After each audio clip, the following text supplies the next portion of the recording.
வந்துட்டோம். வெளியில ஓப்பன் பிளேஸ்ல உட்காந்து சாப்பிடலான்னு. இன்னைக்கு சாப்பாடு என்னன்னு கேட்டீங்கன்னா, சோறு, ஒயிட் ரைஸ், தால்ச்சா,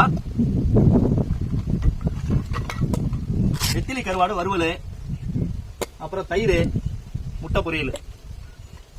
இன்னைக்கு டிஃபரெண்டா இருக்கட்டும்னு சொல்லிட்டு நான் அதிகமா வந்து ஹோட்டல் சாப்பாடை விட வீட்டு சாப்பாடு தான் விரும்பி சாப்பிடுறது. தால்ச்சா ரொம்ப நல்லா இருக்கு, அருமையா இருக்கு. இந்த இடத்துல சாப்பிடுறதுக்கு உப்பு போட்டு கரைச்சா நல்லா இருக்கும். வீட்டை கரைச்சி எடுத்துட்டு வந்தா நல்லா இருக்கும். கரைச்சி கேட்ட கருவாடு எப்படி இருக்குன்னு பார்ப்போம்.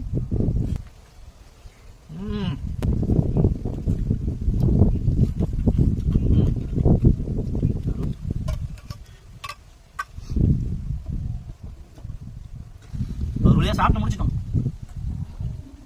நாமளும் இப்ப இங்க சாப்பிட்டு முடிக்க போறோம். வாழைப்பழம் சாப்பிட போறோம்.